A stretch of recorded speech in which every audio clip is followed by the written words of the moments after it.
Hello everyone, welcome again on my channel education tutorials. दोस्तों, आज हम फिर से मैथ्स की वीडियोस को लेकर के आप सबके सामने हाजिर हैं। इस वीडियो में मैंने यूपी टीईटी और उत्तराखंड टीईटी और राजस्थान टीईटी के परसेंटेज के इम्पॉर्टेंट क्वेश्चंस को उठाया है। बल्कि ये जितने भी क्वेश्चंस उठाए गए हैं ये सारे के सारे टीईटी एग्ज़ाम्स में आए हुए क्वेश्चंस हैं। तो ये आप सबके लिए बहुत ही इम्पॉर्टेंट वीडियो है। ठीक है, इस वीडियो को आप लोग जो है देखिए खूब अच्छे से और दोस्तों में शेयर कीजिए। शेयर करना बहुत ज़्यादा ज़रूरी है। अगर आप शेयर करेंगे तभी आप दूसरे को भी सिखा पाएंगे, और ज्ञान बांटने से ही आता है ना। यही कहा जाता है कि ज्ञान जो है वो बांटने से आता है। आप सब वीडियोस को शेयर नहीं करते हैं। शेयर करना बहुत ज़रूरी है। ठीक है, तो देखिए जैसे सूरज की रोशनी होती है वो सबको मिलती है, लेकिन क्या कभी कम पड़ती है? नहीं पड़ती है ना।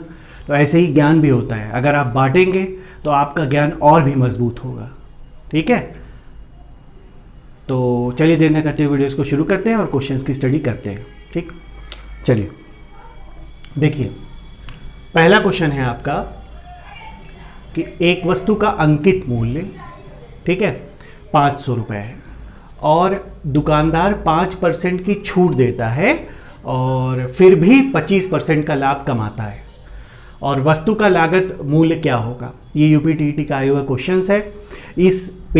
इन क्वेश्चंस को कलेक्ट करने के लिए मैंने 3 सोर्सेस का आपका यूज़ किया हुआ है। एग्ज़ाम कार्ड का यूज़ किया हुआ है, और आपका यूथ का यूज़ किया हुआ है, और तीसरा आपका घटना चक्र का यूज़ किया हुआ है।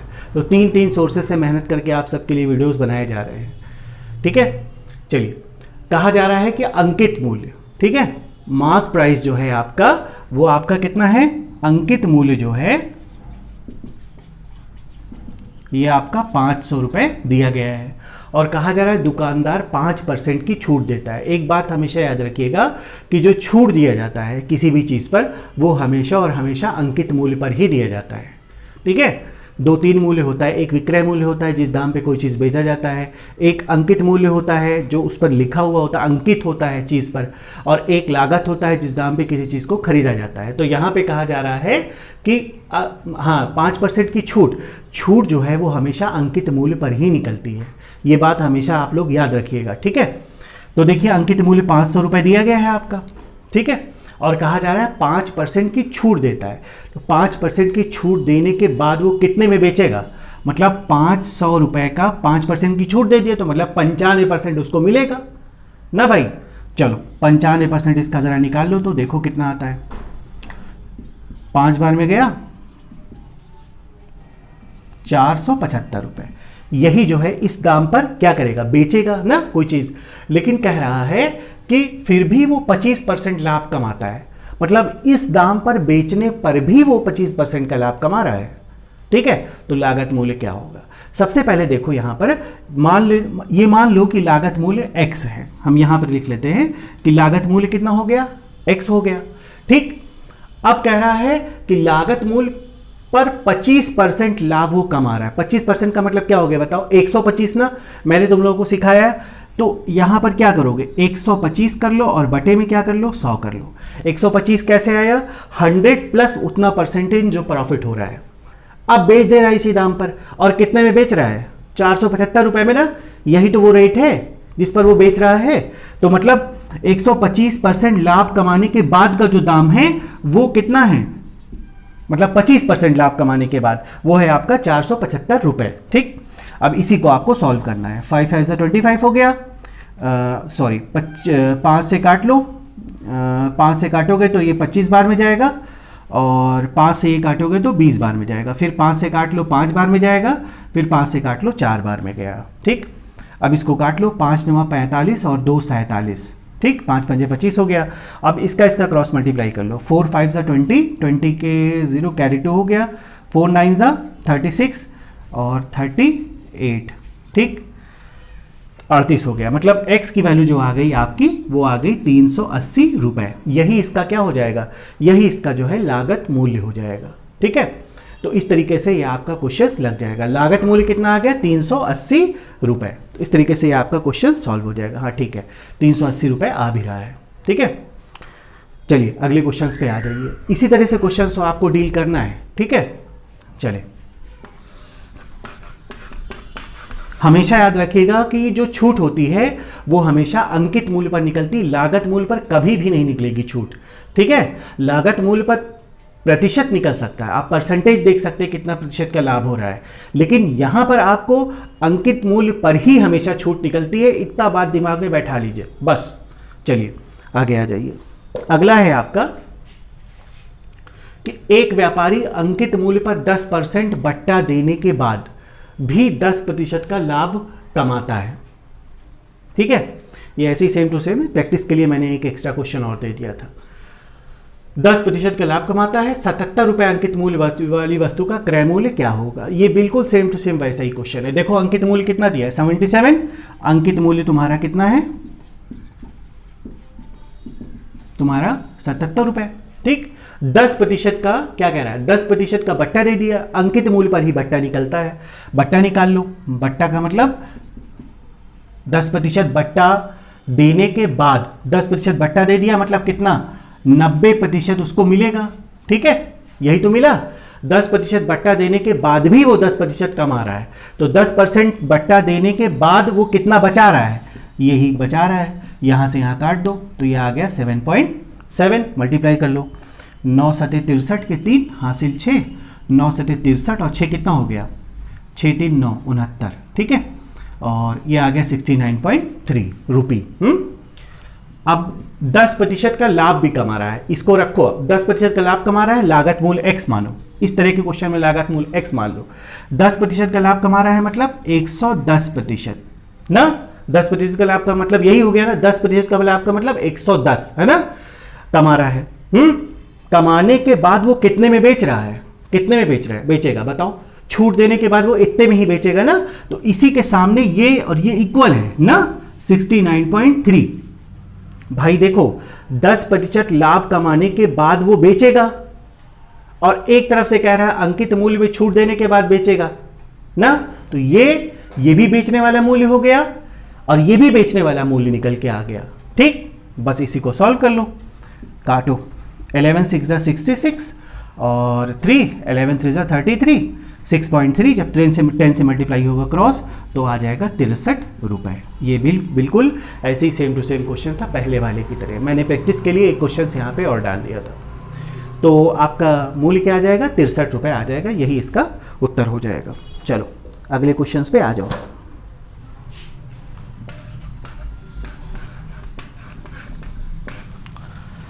अगला क्वेश्चन है तुम्हारा, एक व्यक्ति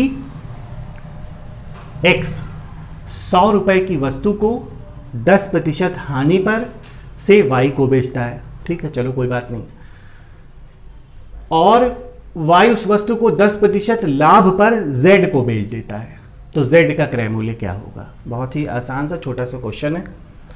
x 100 रुपए की वस्तु को, मतलब x के लिए 100 रुपए था वो चीज़, लेकिन जब y को बेचा तो 10% की हानि हो गई। 10% की हानि का मतलब y ने कितने में परचेज किया होगा, ये भी परचेजिंग प्राइस है, ये भी परचेजिंग प्राइस हो जाएगा।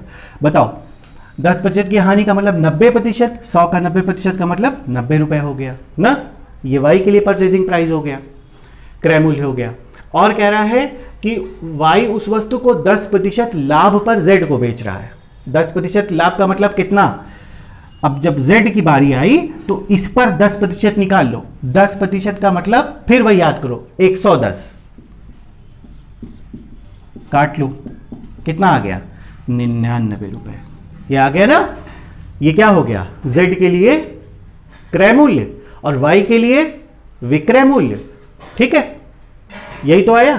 तो इसका उत्तर क्या आ जाएगा, इसका उत्तर आ जाएगा तुम्हारा z का क्रय मूल्य ज्ञात करें, z का क्रय मूल्य आ जाएगा 99 रुपए। जहां पर ऑप्शन में देखना 99 वहां सही लग जाएगा। तो इस तरीके से ये क्वेश्चन तुम्हारा सॉल्व हो जाएगा। चलो अगले क्वेश्चन पे आ जाओ। अगला क्वेश्चन है तुम्हारा चौथा क्वेश्चन।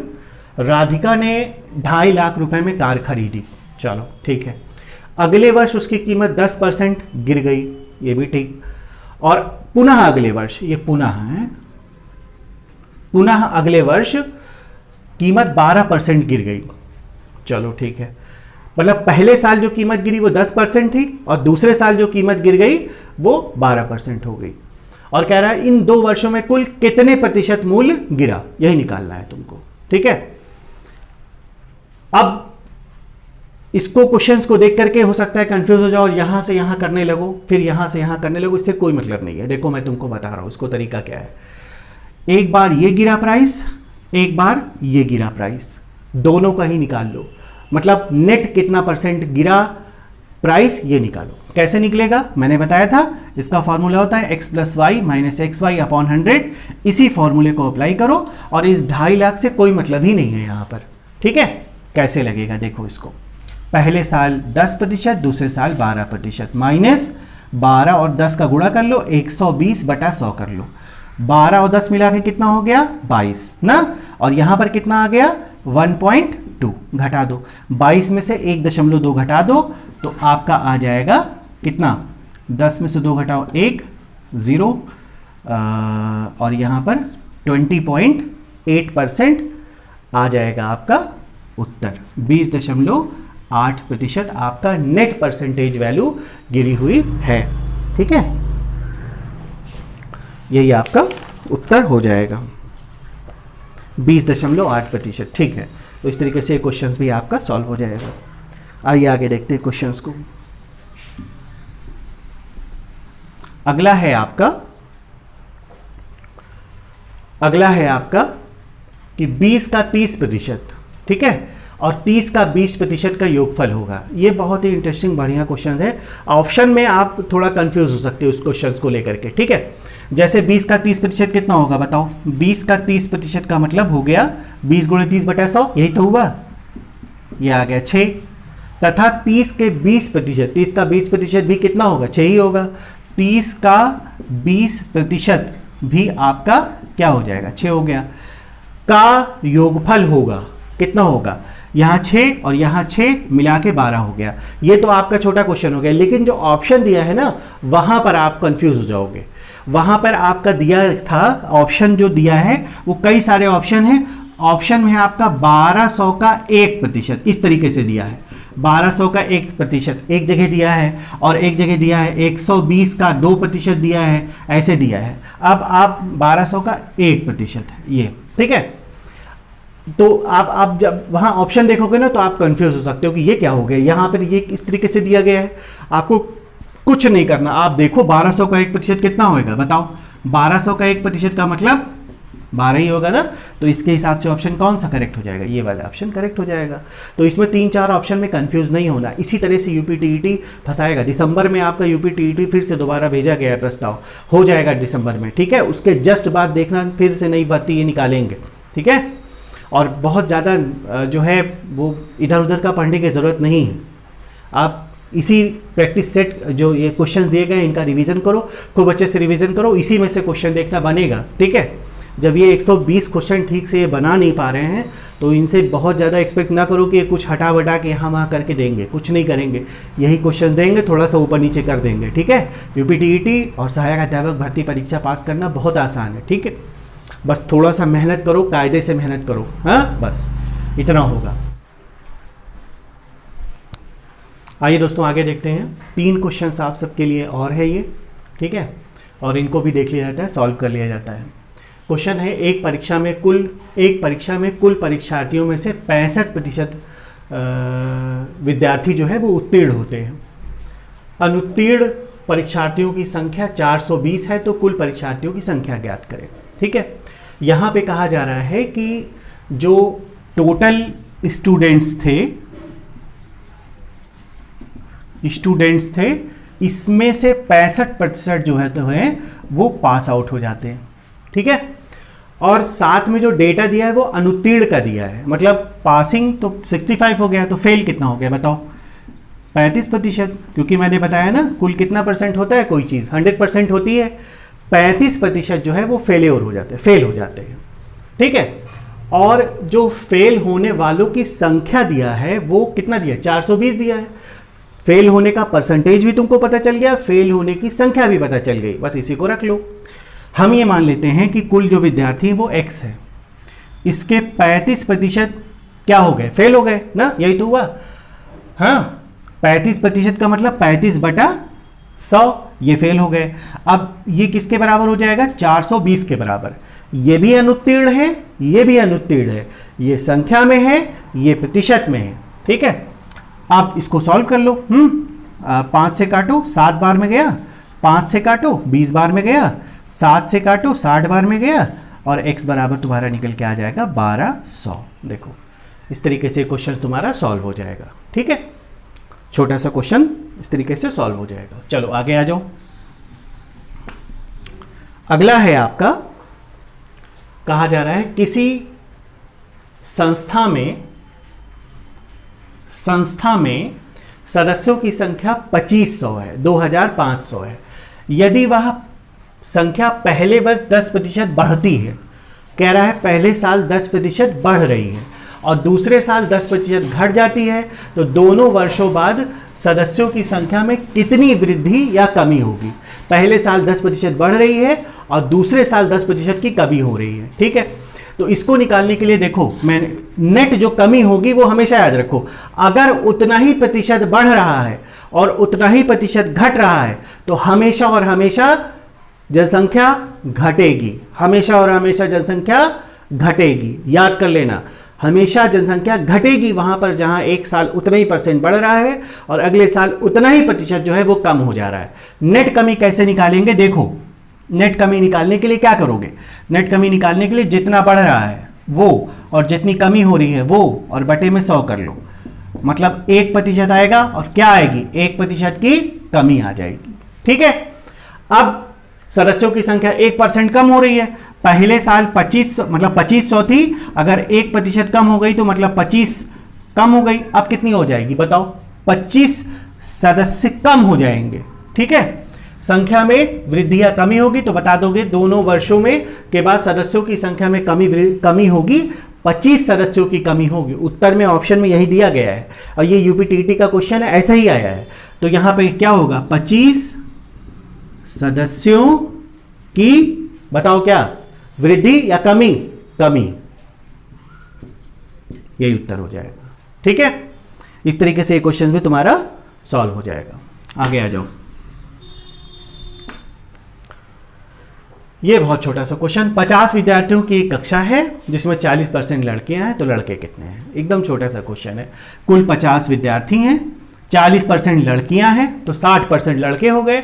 100% कोई चीज़ होती है, 40% लड़कियां, तो 100% में 40 घटा दो, 60% निकल के आ गया। कुल का मतलब 50 विद्यार्थी का 60% निकाल लो और 6 पंजे 30 विद्यार्थी जो है वही आपके हो जाएंगे और ये 30 विद्यार्थी क्या हो जाएंगे, लड़कियां हो जाएंगी। ठीक है, तो इस तरीके से क्वेश्चंस सॉल्व हो जाएगा। ये इंपॉर्टेंट क्वेश्चंस आप सबके लिए मैंने सॉल्व करवा दिया। इधर 2-3 दिन से वीडियो नहीं बना पा रहा था किसी वजह से। आप लोग शेयर कीजिए, जिसको कहते हैं दबा के शेयर करना, वैसे करिए इसको। ठीक है, बहुत ज़रूरी है, इससे ही हमें मोटिवेशन मिलेगा आगे वीडियो बनाने के लिए। चलिए, अगर आप लोग चैनल पर नए हैं तो चैनल को सब्सक्राइब कर लीजिए, लाइक कर लीजिए, दोस्तों में शेयर कर लीजिए। Thank you.